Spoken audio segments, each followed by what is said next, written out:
So I wanted to make this video for anyone who's out there asking this age-old question, why am I here? What is my purpose? This is a question that every single person has asked, will ask, or is asking. And I'm hoping that with this few minutes I have with you that I'll be able to inspire you to look at life in a different way, the way, because I got to a tipping point in my life where I was asking this question, and the perspective, the response I got totally changed my life. And I'm hoping that this would inspire you, or maybe cause you to have a different perspective. Now, this happened to me in December 31st of 2019. Now, this was December 31st, entering into January 1st of 2020.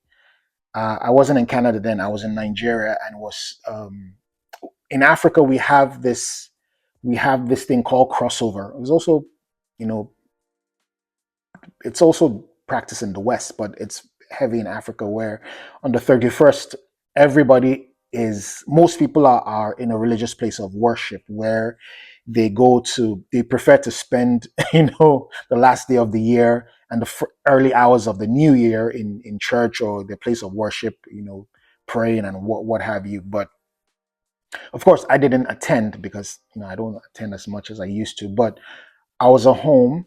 But this night, something was brewing.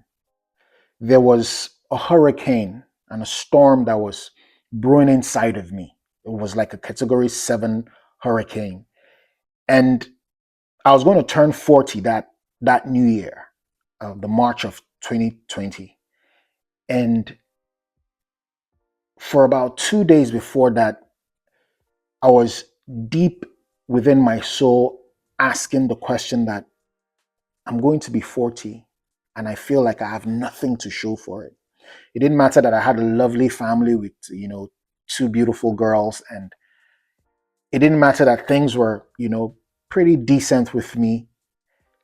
All that didn't matter. I just felt that I had nothing to show for it. And so for 2 days or 3 days before that, but especially on the 31st night, you know, my soul was crying out loud, like, why am I here? What is my purpose? What am I meant to do? So that night, I think around 12:15 in the morning, this was a new year, so everywhere was still lively and all bubbly. So I got out of the house. I was alone in the house. I took a walk. I lived in a gated estate then, so I took a walk around my neighborhood. And while everything seemed all cool on the outside, hey, happy new year, but deep within there was turmoil going, like, why am I here? What is my purpose? I don't want to turn 40, and I don't know what I'm here for. And so at one point that question kept going, it was going out like a prayer, like, God, why am I here? And at one point I remember what I said. I said, show me something that I can do that will make an impact in this generation and the next generation. How they make it look like if you're not doing something grand and great, you're not walking your purpose. So the question was, and these were the questions: show me what I can do that would cause me to make an impact in this generation and the next generation. I asked that question twice, and then I got the response. Now, the response I got wasn't a voice, it was like a thought, but I knew it wasn't my thought, it was like a presence. A lot of times people ask, how do you know the voice of God or the voice of the universe? And there are a couple of ways, but one way is that God never suggests, he always gives commands, right? It's very clear. And so when I said, what can I do to make an impact in this generation and the next generation? The thoughts came, and it was so clear. And it said, first, spend some more time with your children. And just like that, the storm within me just died down. And I was like, oh shit, that makes sense. How else can you impact this generation and the next generation if not through your children? And that made so much sense to me. But the reason I'm saying this is this, that a lot of times, a lot of us think that we're not living our purpose because we're not doing something grand. Let's say you want to be a speaker or a teacher and you're not speaking to 60,000 people or 600,000 people, or you don't have a following of 40 million people to validate your voice, that you're not walking your purpose. That's not true. Listen, most of us, including you right now, are probably living your purpose. But because it's not shrouded in gold and silver and 80 million followers, you feel that you're not living your purpose. And that is not true. One thing I can tell you with authority is that if you're not living your purpose, you won't be alive. The moment you're done with your purpose, you will not spend 1 second longer on earth. You will leave because you're done. Right?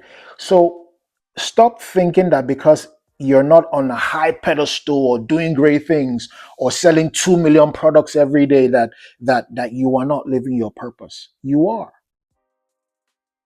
Think about what, if you're a parent, think about what life will be for your children if you're not there. You don't know how many people you're touching. Let me tell you this. Since I was raised as a Christian, I'll make a lot of biblical references. There was a place where in Christ said that if you show kindness to the least of these people, you did it to me. And let me just put it to you this way. What he's trying to say is that when you touch one, you touch the collective. You don't have to be speaking to 600,000 people. If you speak to one and you touch that person, you have done it to every single person. Let me give you an example. How many times have you put on your phone, maybe on Instagram, or you read an article about someone who was treated so unfairly? I read, a few weeks ago about a guy who was sentenced to prison about 46 years for a crime he didn't commit. I mean, this one is this is a story that everybody knows. We always read it every single year of people that have spent 30, 40, 57 years in prison for a crime they didn't commit. And after 57 years, they revisit the case and say this person was innocent in the first place. Now, you don't know the person, but it touches you. You feel grief. Or maybe you read or you see a video on Instagram about a mother who was reconnecting with a child that she has not seen in 17 years. And when the mother sees the child, she breaks out in tears and is screaming, in so much joy that you start shedding tears of joy. You don't know these people, but it touches you, right? That is what it means, that when you touch the least of this, you have touched me. You have touched the collective. We are all connected. And that is why you open your phone and you see someone do a random act of kindness for somebody and you have tears of joy. You don't know either of them, but they touched you. So purpose is not about touching the many, it's about touching the one. Right? How many times have you walked into maybe a car dealership or a hair salon or a restaurant or a hotel, and then everybody there absolutely ignores you? They act like you don't exist. You even try to get their attention and they absolutely ignored you. How did that make you feel? Then you go to another establishment and the people there make you feel like you're the most important person in the world. That is what purpose is. Purpose is every single day. Purpose is the people you touch, the people you meet. Again, a scribe called Paul in the Bible, the guy who wrote, I think he wrote half of the New Testament, and he said that, and this is the popular chapter of love. I think it's 1 Corinthians 13. It said, love is patient, love is kind. But he starts it by saying, he starts it or ends it, I don't remember. But he says that if I give everything I have for charity and give my body to be burnt for charity and I do not have love, he said, of all men, I'm the most miserable. If I can speak in 600 different languages, including the languages of angels and aliens, and I don't have love, that I am useless. I'm totally useless. That is what purpose is. Purpose is every single day and every single person you meet. How do you make them feel? Of course, not every day will be the same, but how do you make these people feel? That is purpose. When you when you're carrying out your work, Do you carry it out with excellence? Do you carry it out with joy? Do you carry it out with love? Listen, you don't have to be a president to be working your purpose. 2 years ago, I was going to pick up my second daughter from school. So as usual, I had to wait for the bell to go off. So the kids that were being picked up by the buses were, streaming out little by little, the younger kids.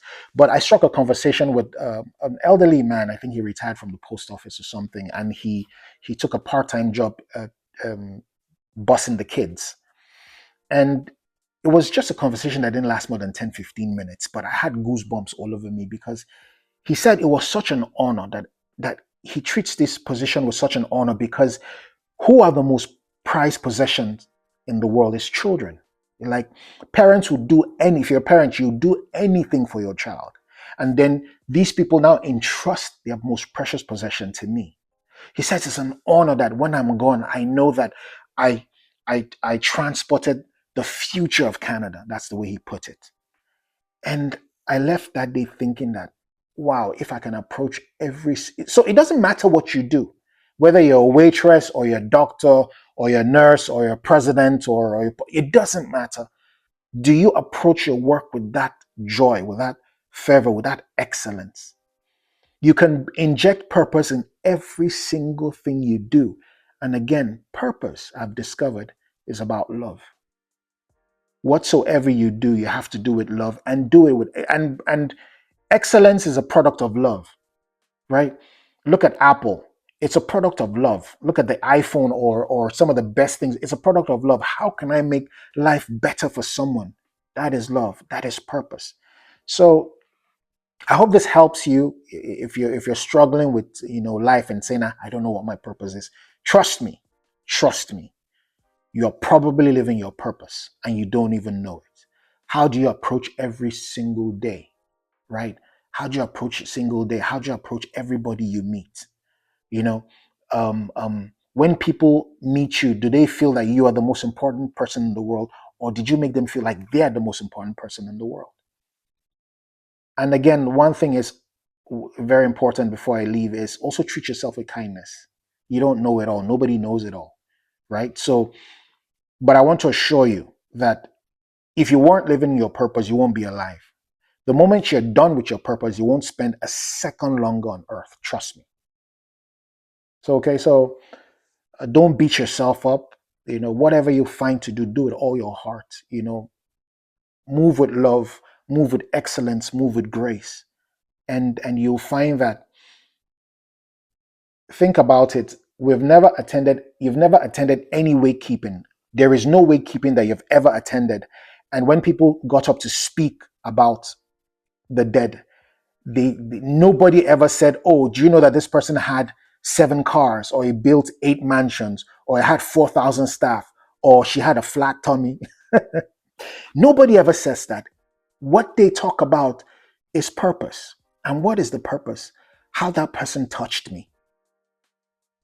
So always remember that your purpose is what they say about you on your wake keep. How many people do you touch? This person touched me in this way and that way. And I remember she did this for me, or I remember he went out there for me and it totally touched my life. That there is purpose. All right. So hope this helps. I'm hoping it's not more than 10 minutes, but hey. All right. Take care.